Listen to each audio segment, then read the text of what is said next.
Hola, buenas noches. Vamos a ver el tema de conclusiones y discusión que corresponde al capítulo 5 de su trabajo de tesis. ¿Sí? Vamos a ver cómo a partir de los resultados del estudio, se escriben las conclusiones y se hace la discusión de los resultados. ¿Sí? Vamos a ver dos ejemplos que nos van a ayudar a aclarar la manera como tenemos que inferir las conclusiones a partir de los resultados que obtuvimos en el capítulo 4.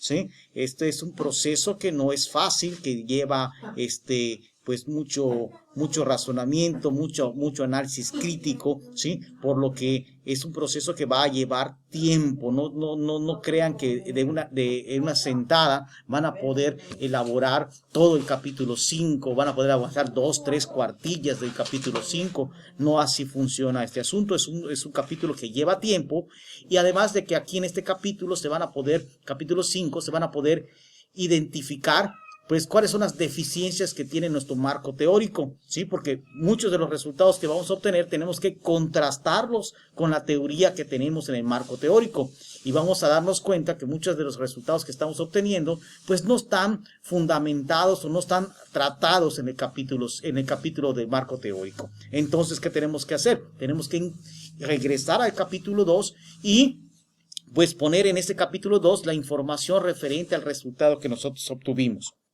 Obviamente esto va a ser un proceso nuevamente de búsqueda para poner la información, insertarla en el punto adecuado del capítulo 2 y así continuar redactando el capítulo 5 de conclusiones. Bueno, veamos estos dos ejemplos que les puede ayudar mucho a entender cuál es la lógica que se sigue para el desarrollo del capítulo de conclusiones y discusión, que es el capítulo 5.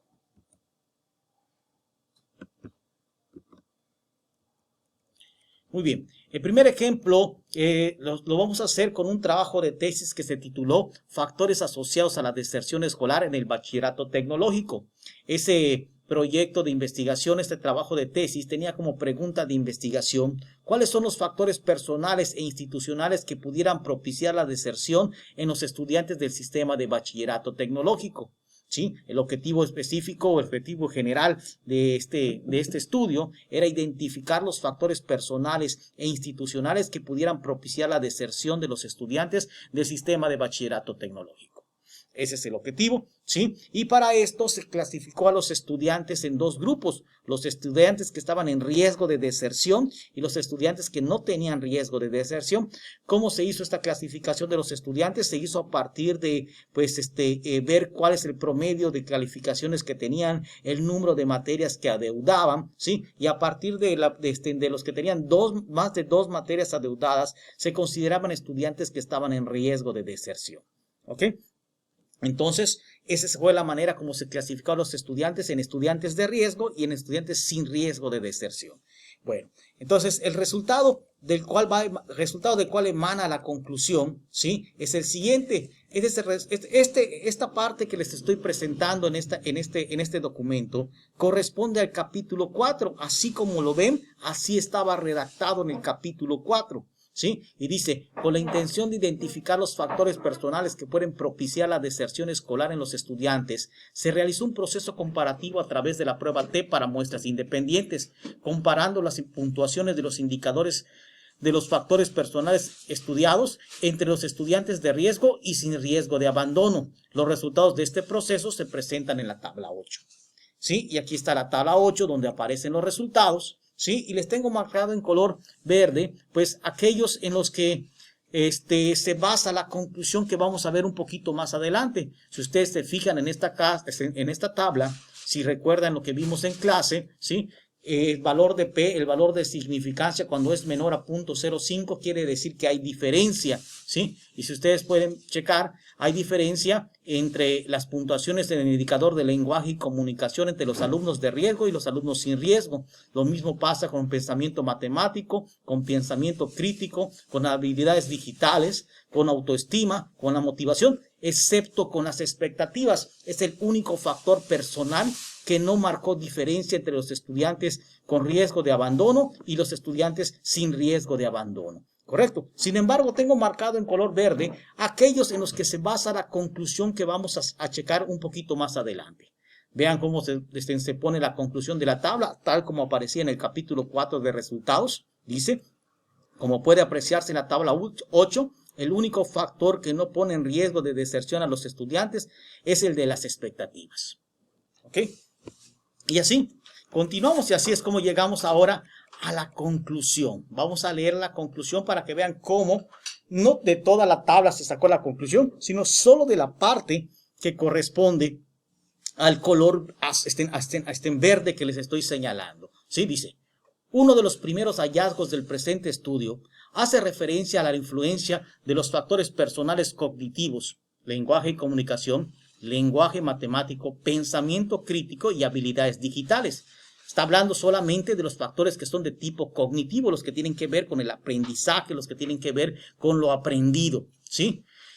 Entonces, vuelvo a leer, uno de los primeros hallazgos del presente estudio hace referencia a la influencia de los factores personales cognitivos en el proceso de deserción de los estudiantes, lo cual hace referencia a la importancia de identificar los elementos establecidos en el perfil de ingreso del programa de bachillerato tecnológico a través del proceso de selección o de inducción, ya que estos factores se relacionan con los conocimientos y habilidades que resultan básicos para el desarrollo de su proceso formativo, sin los cuales los estudiantes pudieran vivir la experiencia de la reprobación y la deserción.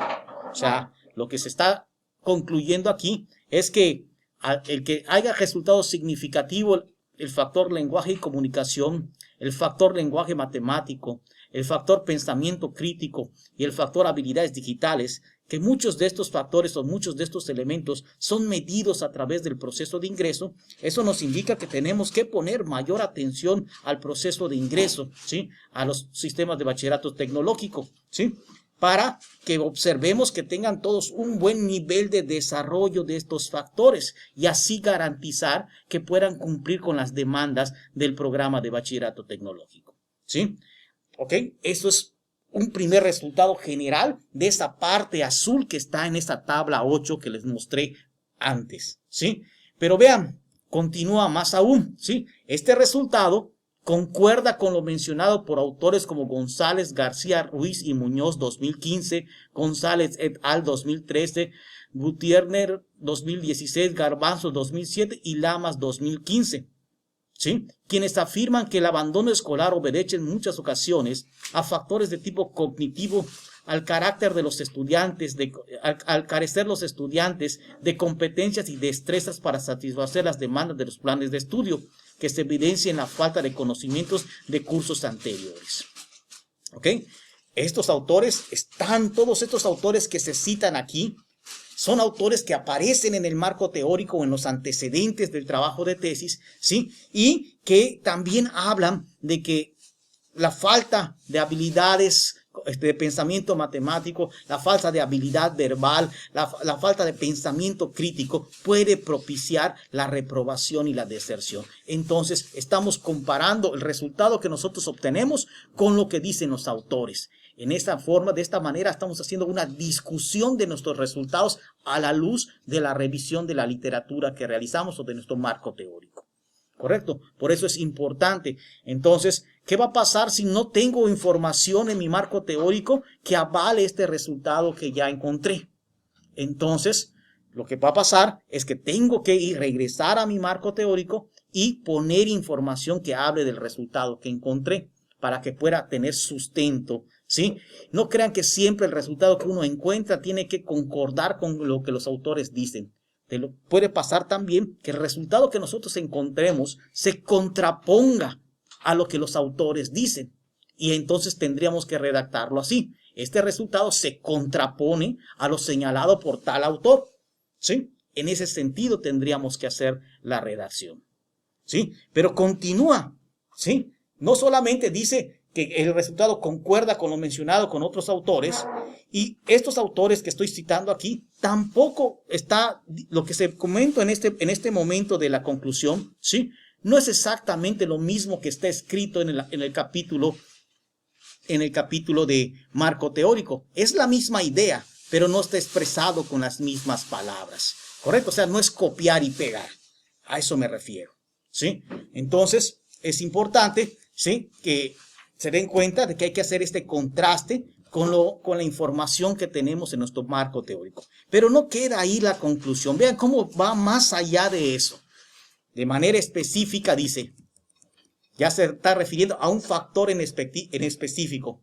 El hecho de que los factores lenguaje y comunicación, así como pensamiento matemático, sean determinantes importantes de la deserción escolar en bachillerato, da cuenta de las deficiencias que existen en los procesos de formación previos en estas áreas.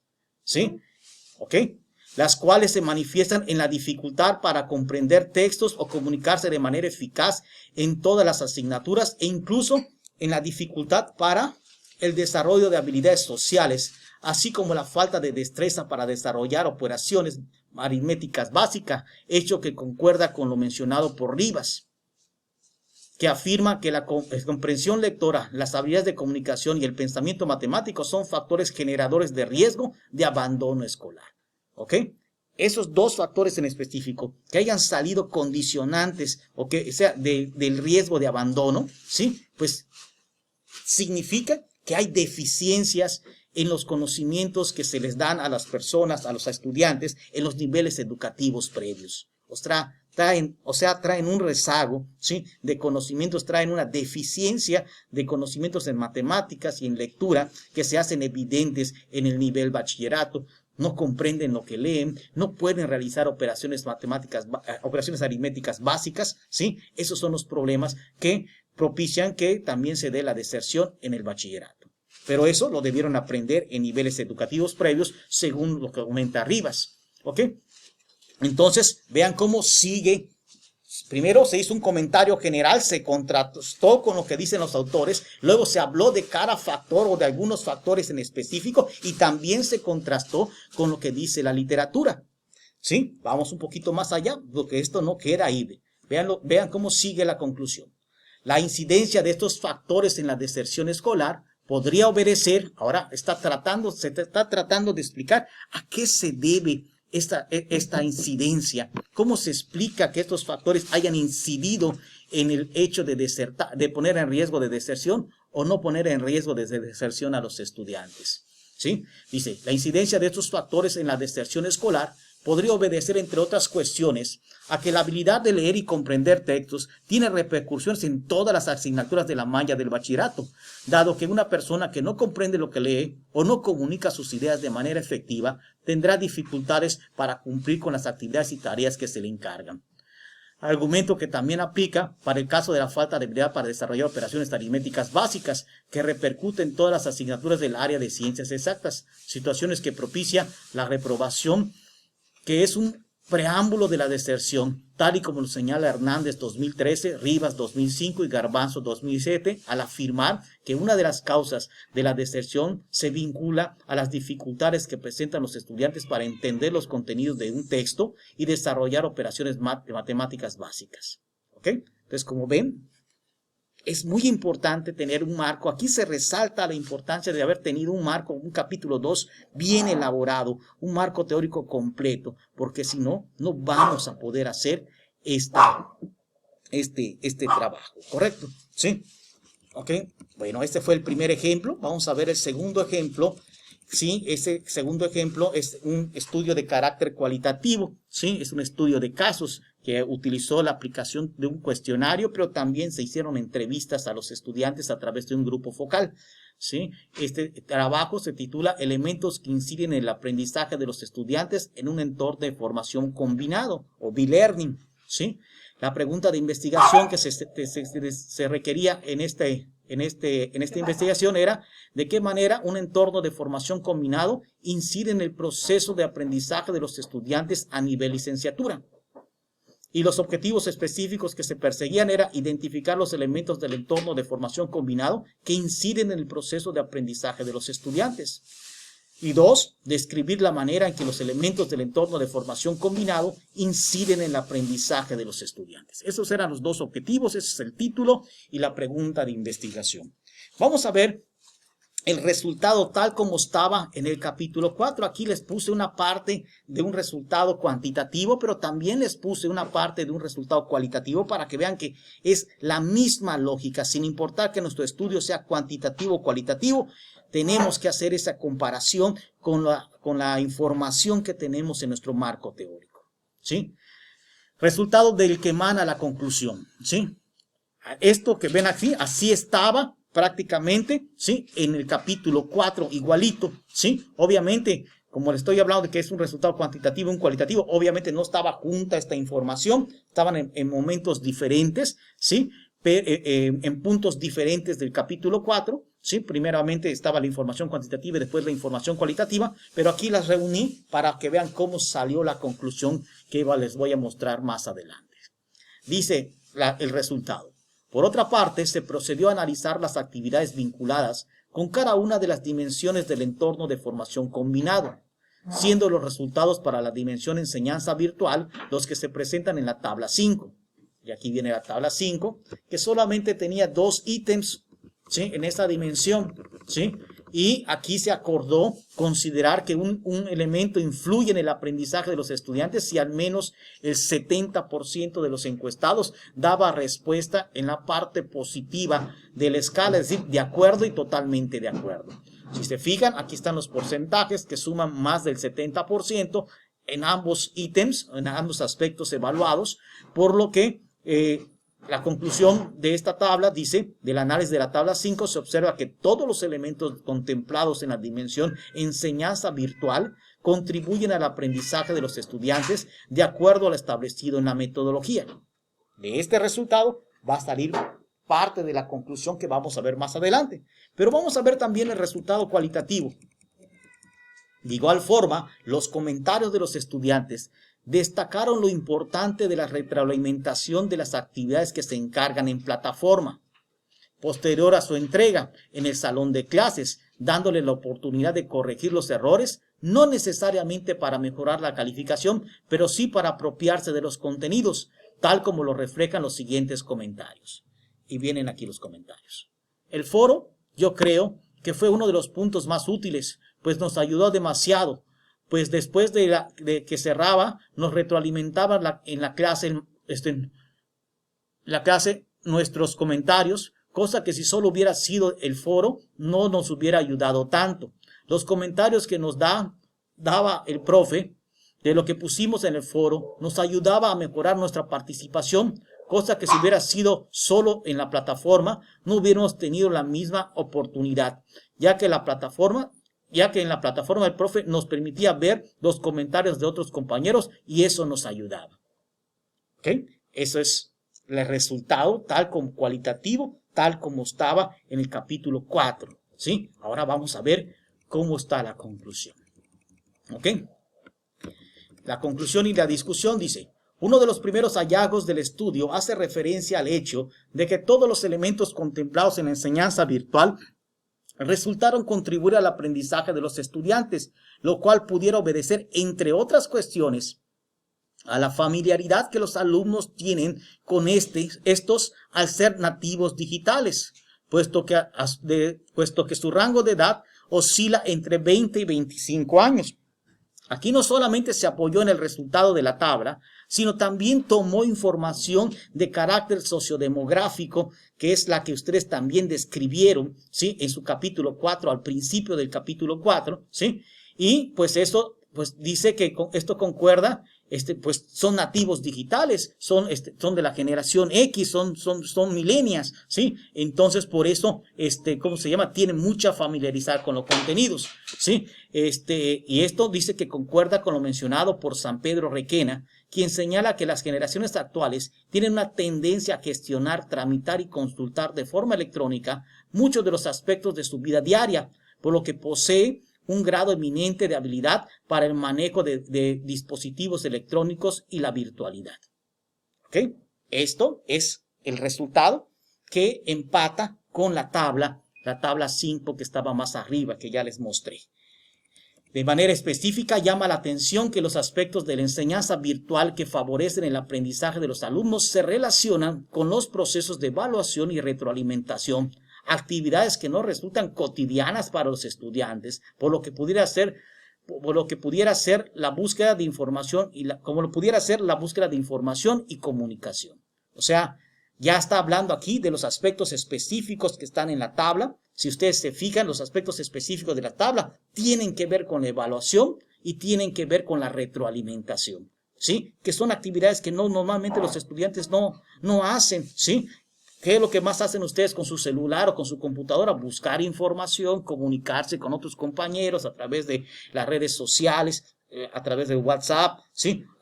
Pero no hacen retroalimentación, no hacen, ¿cómo se llama? Pues no hacen, ¿cómo se llama? Búsqueda, no hacen, ¿cómo se llama? Retroalimentación, no hacen evaluación. Correcto. En cambio, están más dedicados a buscar información y comunicación. Más para eso ustedes utilizan la tecnología. ¿Sí? Por eso llama la atención el resultado.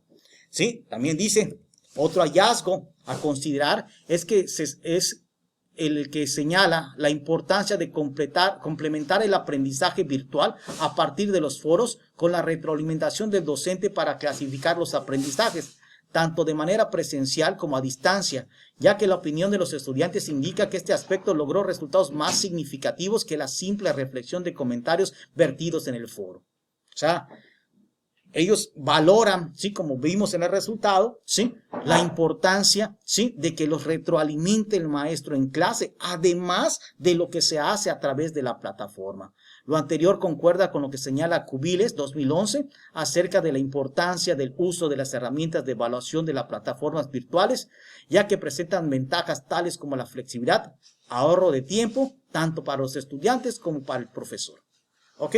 Entonces, esta es la conclusión que emanó de estos dos resultados de este estudio. Quiero hacer la mención de que este segundo estudio, el que habla, ¿sí? del entorno de formación combinado, es de un estudiante llamado Francisco Ávila. Y el primer estudio, ¿sí? El primer estudio que habla de los factores que inciden o que ponen en riesgo de deserción a los estudiantes del sistema de bachilleratos tecnológicos, pues este es de una estudiante que se llama María Luisa Aguilar también. ¿Ok? Entonces, estos son los trabajos, esta es la información que tenía que presentarles. Les quiero comentar también que estoy poniendo en la plataforma 2 archivos de Word, que son ejemplos de conclusiones, ¿sí? De estudios cualitativos y con ejemplos de conclusiones de estudios cuantitativos para que ustedes puedan leer y darse pues un mayor idea de cómo tienen que hacer la redacción de este capítulo. Bueno, pues seguimos en contacto. Cualquier duda, no duden en comunicarse con nosotros. Estamos para atenderles. Muchas gracias.